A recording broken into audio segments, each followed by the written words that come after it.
Hello everybody, my name's Becky Hill and I welcome you back to my YouTube channel. This channel speaks about arachnoiditis, adhesive arachnoiditis, CSF leaks, CSF pressure issues and chronic illness in general and how to manage those from my perspective. Like, my body is unique, my injury is unique. For those that don't know, I suggest you go back and watch my medical history summary video. But this all started for me 8 years ago now. It was 8 years ago at the start of January when I fell off a ladder, and it caused this crazy kind of long journey with both the spinal CSF leak and arachnoiditis that I'm still dealing with today. But I'm sorry that I haven't recorded a video for a while, apart from the little short I did before Christmas. Partly it's just down to life and the things that I do. I have to manage my time really, really carefully. So it's constantly on my mind to make some of these videos, but partly sometimes I'm not sure what to make videos on, but also it just takes a lot of time to record them and edit them and everything else. And I've had other things that I've been doing during the time that I haven't made any. But I decided to make one today, and today I want, as well as to update you on how things are, I want to talk about another 12 of my bizarre symptoms. Now, I'm going to say arachnoiditis, CSF pressure symptoms, CSF leak symptoms. Sometimes it all goes into one. I really cannot always tell where these symptoms come from and derive from. I hear people with arachnoiditis, adhesive arachnoiditis, talking about some. I hear people with CSF leaks, CSF pressure issues, high pressure issues, talking about some of these. My story is, my body is a mixture of all those things. I have arachnoiditis. It looks like it's mildly adhesive. I also, my neurologist still thinks I have a small CSF leak, which was shown on scans in 2019. And I certainly have CSF pressure issues, and at times I believe that that's high pressure issues and flow issues. And as I've said before, I tend to get headaches if I lie down too long. I get headaches in the night and in the morning, and that can sometimes be because your pressure is high or you have too much CSF. So it's a very complex story. I want to start off by saying I'm really thankful that I've been quite stable since my last relapse, which was in July. So what I mean by stable is I deal with daily pain. Now, I would call it daily debilitating pain because it completely controls what I can and can't do. The thing is, though, for me, I've had debilitation when I've been stuck in bed all day. So compared to being stuck in bed all day, I'm very functional and I do very well. I can be upright pretty much all day, but I do, from about 4, 5, 6 o'clock, I do have to lie down, and I lie down a lot of the evening. Sometimes I'll lie down for a while and then do something and get up. It's often, I lie down and get up for a bit and then lie down again. But that's not so much necessarily due to a typical spinal CSF leak, low pressure issues. It's because by that time I'm not only exhausted, because I spend literally nearly all day on my feet, because sitting is hard for me, and if I do sit, I have to sit in a very specific way, and I can tolerate that for just a minimal amount of time.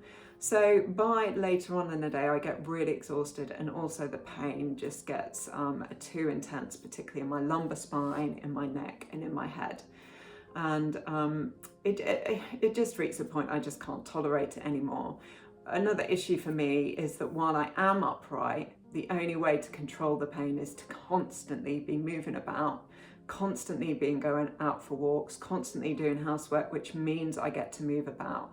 If I have to stay in one position, sitting, standing, or even lying down for a while, the pain tends to get worse. Lying down, the pain gets worse in my head. It can be there in my back, but the back pain can be somewhat released. But the standing in one position, sitting in one position, the pain will really, really build up, and I can only tolerate that for so long. The pain's under control at the moment. I am so thankful to be able to do everything I can do. I'm on the 5 milligrams of prednisolone every other day. I did get to every third day before my last relapse, but after relapsing, it wasn't worth it, because if I don't maintain my progress and I relapse, I then need very high dose steroids to bring me back. So in my eyes, just keeping those low doses very regular is less steroids than if I have to take the high dose. I also take LDN. And sometimes I take diclofenac on and off. I generally don't take it, but things like for women out there, when I have my monthly period, the pain, the normal period pain just kind of adds to all my normal arachnoiditis pain, and it makes it really, really difficult. So that's when I tend to take the diclofenac, or if I'm on a journey, or if I'm just having a harder day, which is not much. You know, I rarely take it, but I do sometimes take that. I still find that walking really helps me, so I'm still continuing with trying to do my 10,000 steps a day. Thankfully in the UK, even though we had quite a cold patch which restricted my walking, because I just can't risk going out when it's slippery.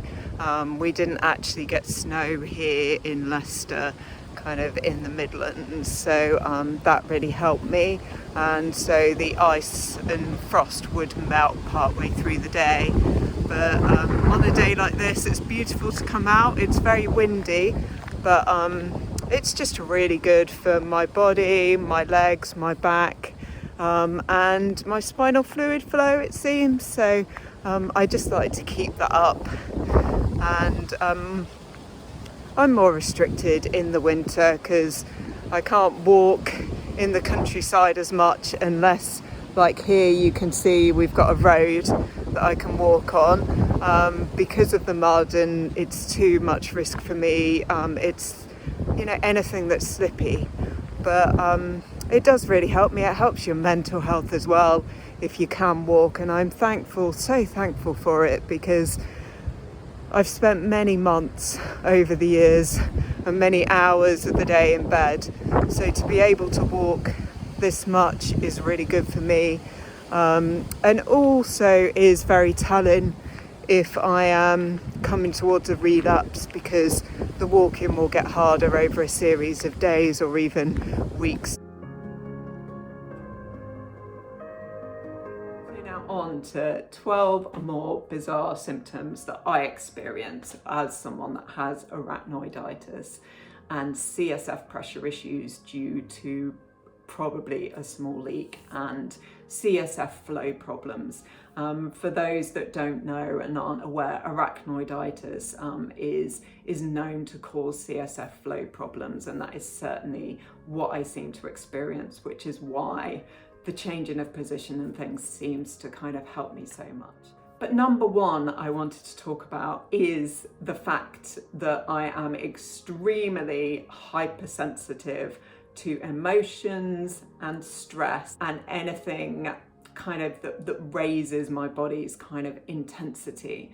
Now, this has been really obvious ever since my accident, and I don't mean this in the sense of it's an emotional reaction. It's a physical reaction that makes dealing with the emotion and the stress much worse. And this is sometimes what it can be hard to explain to doctors. When you're feeling stressed, when you're feeling anxious, I get a physical kind of experience. And I know anybody gets a physical thing of that, but my body is so hypersensitive that the minute basically, I believe it's because your pressure increases when you're stressed. When you're stressed or you strain or you're feeling anxious, your intracranial pressure can increase. So mine is so hypersensitive that any action that increases intracranial pressure, so lifting, bending, sneezing, coughing, I get an instant major reaction. It's really a big reaction. So it kind of works then, understandably, that I would then react more to stress and these emotions, things like crying or laughing or anything like that. Just my pressure goes up and my head is just like, oh, you know, just in a way that it didn't used to before I got ill. So one of the arts of managing this illness is to manage stress levels. I have to keep my life as calm and as stress-free and as unchaotic as possible. One of the ways I do that is through trying to keep my house in order, which thankfully I have. When I'm not in a relapse, I can do, because I need to move around a lot. So that's something I can do. And while I'm doing that, I often listen to things, whether it's music, meditations, teachings, podcasts, audiobooks, YouTube videos, whatever it is, just listen to things just to have my mind occupied. Anything that will both I find interesting or distracts me and just brings me just that calmness. Walking helps that a lot if the pressure's building up, walking, but I'm not good at dealing with any kind of stress or pressure, and I have to really be careful about stressful situations as much as I can, and we can't avoid them all. Number 2, I want to talk again about this arachnoiditis feeling. Now, I compared it before, it's this sense that you have almost like a tube or a full tube or a rod down your back. And I was saying before, but the feeling is almost there's a clamp in my neck and a clamp in my lumbar spine, like just at the top of my sacrum. And it feels as if that's being kind of like tightened. It's just tight, it's stiff. It just feels just tight. And it's both, I feel it in my lumbar spine and I also feel it in my neck, and it's a stiffness in my neck and it's a stiffness in my back in general, but in my lower back as well.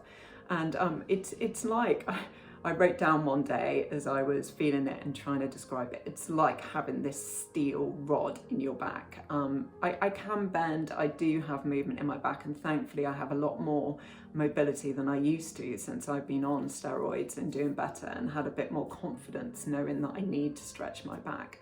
But it's just it's very stiff. And number 3, I spoke about this pull-in kind of in my neck, and now some people that have CSF leaks will go, oh yeah, I know that, the pull-in in your neck from brain sag. And what I want to say is, from my understanding, I think it's a different sensation sometimes to the typical low pressure, a brain sag sensation. I don't fully understand, but it's just a constant, I have a constant stiffness in my neck. But I also, with my neck, if I bend my neck down for any length of time, my head gets really funny, and it feels like when I relapse again, it's like my spinal fluid isn't flowing around my head properly. Again, this could be either an impairment in my neck or due to my lumbar spinal CSF flow, I don't know, but bending my neck down, bending my neck up, and then with my neck, any kind of, if I'm driving or something and I have to kind of really turn my head at a junction or something, that's not good for my head either. That can send me a bit funny. So I have to be really careful about when and how I do that. And I relate it. I don't know exactly what, I mean, my neck is just messed up. It could be from the low pressure and the leak, it could be from the arachnoiditis, because like with meningitis, you tend to get a stiff neck. And ever since my accident, I've had a stiff neck. So it's there constantly. Number 5 is when I crouch down, and thankfully I can crouch down now, because for years I avoided it and then found I couldn't do it because of the sensation in my lumbar spine, and I was scared at the time because we knew I had a spinal CSF leak that I could make that worse. But I can crouch down now, which makes it really helpful in picking things up and cleaning things and just generally things that you need to do.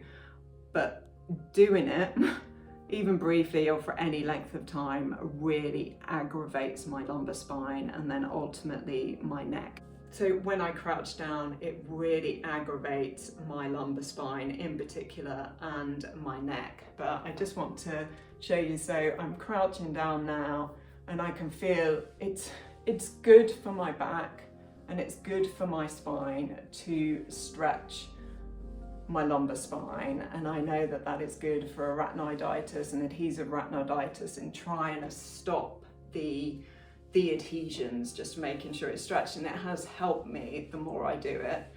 But even now, I mean, just doing that now, my head has gone all dizzy and funny.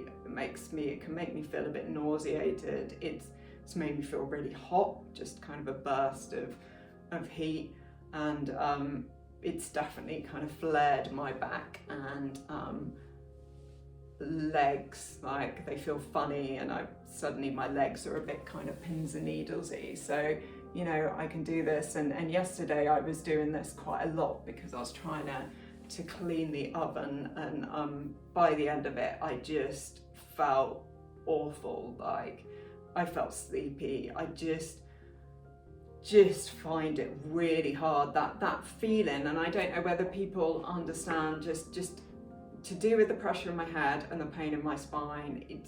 You just struggle to cope with that feeling.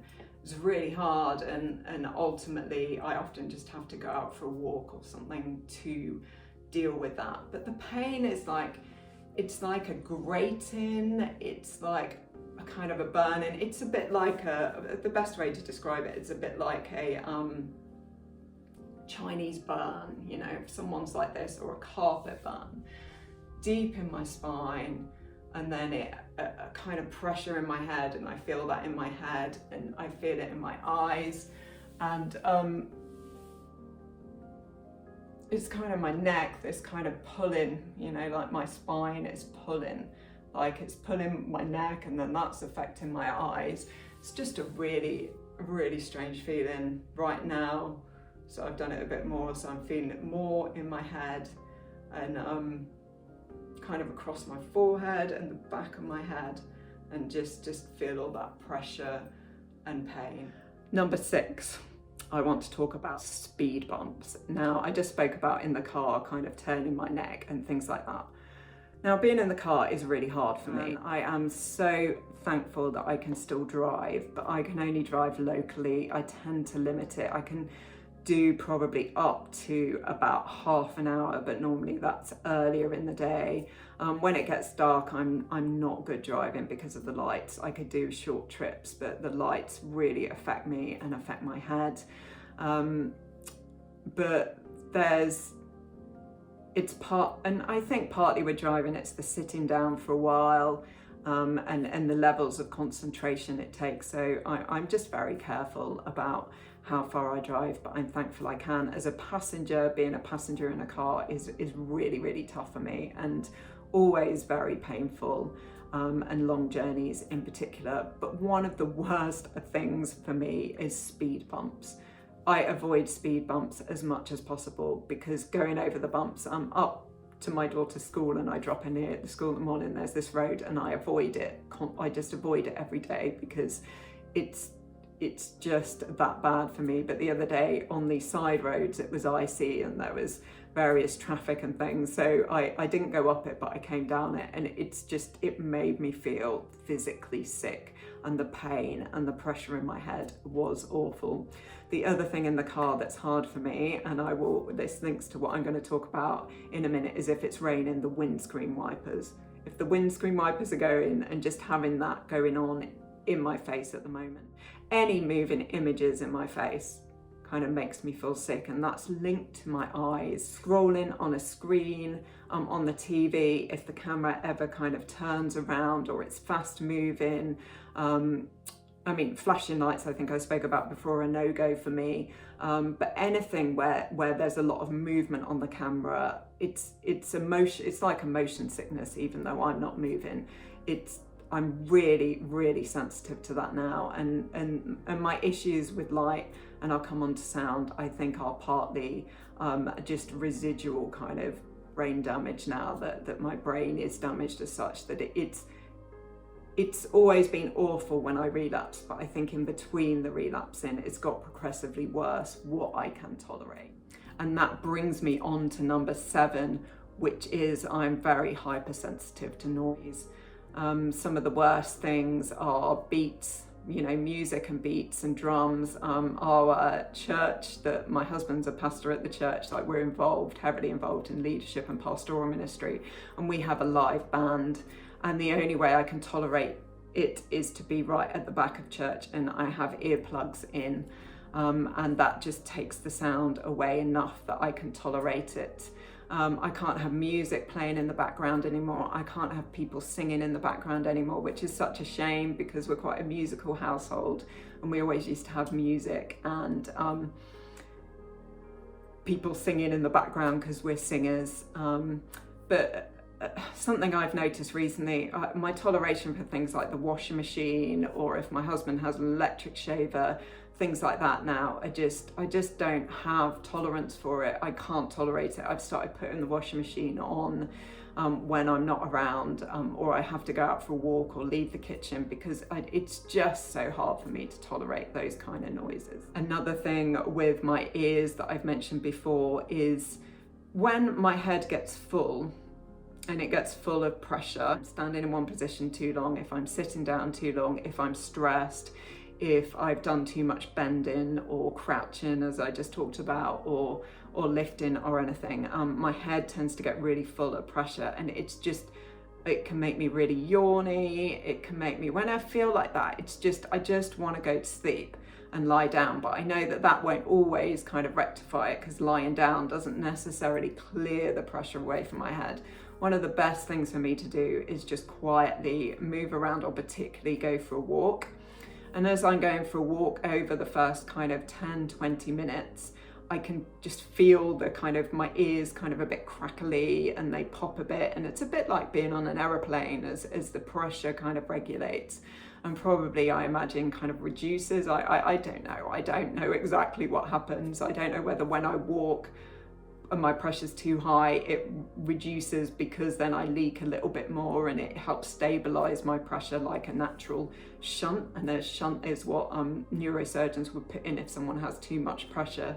I don't know exactly why, but that's something that happens for me. Number 9 is something that someone asked me about after my last video about bizarre symptoms, and that's to do with my bladder. And they asked me if I have any issues with my bladder, and yes, I do have issues with my bladder. I think I mentioned on that video that when I go for a wee, it makes my head worse, and that has been the case for a very long time.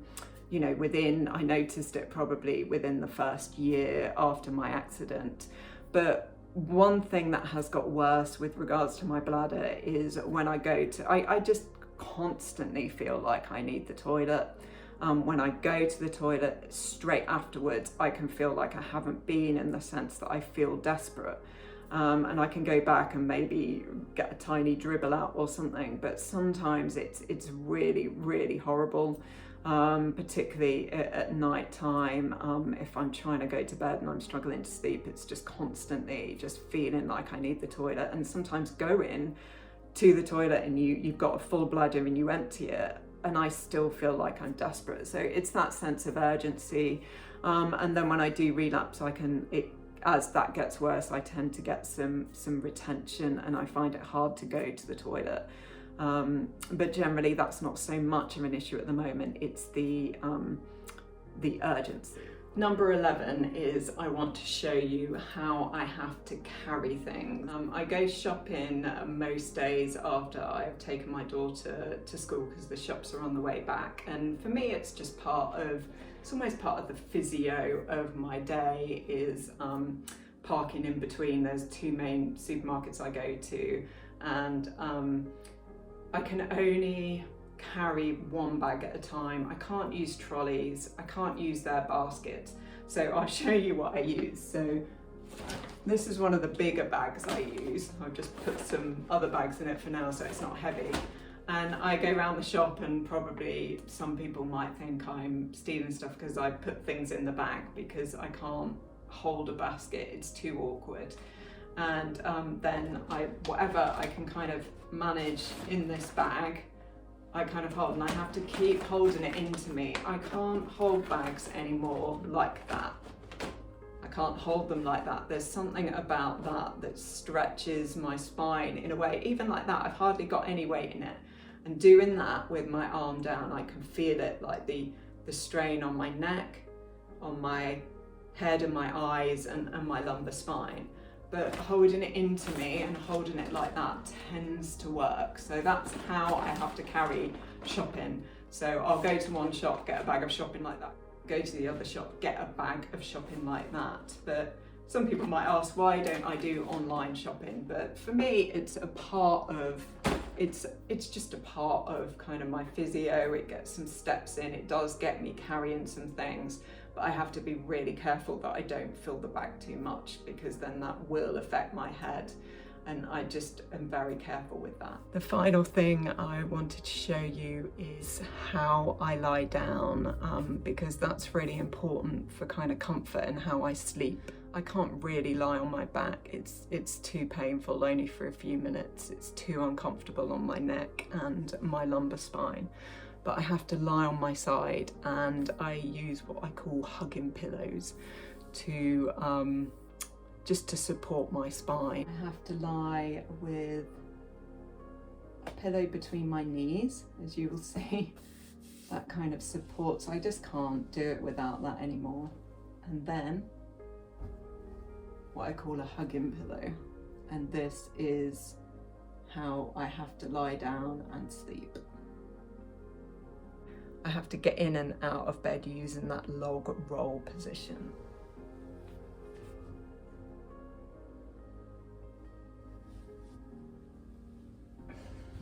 See how I use my hand to get up to avoid that pressure on my spine. So there's another 10 of what I call my bizarre symptoms, which I don't always know exactly where each one stems from, and which ones are arachnoiditis, adhesive arachnoiditis, which ones are leak, CSF pressure issues, and just the long-term kind of residual brain damage from all those things. But I would be interested to know, do you experience and relate to some of these symptoms? Do you have any more that I haven't mentioned yet? If you do, then please share those in the comments below, and we can learn together about what these conditions look like, what the symptoms are, and how we manage them. Thank you for watching. Bye for now.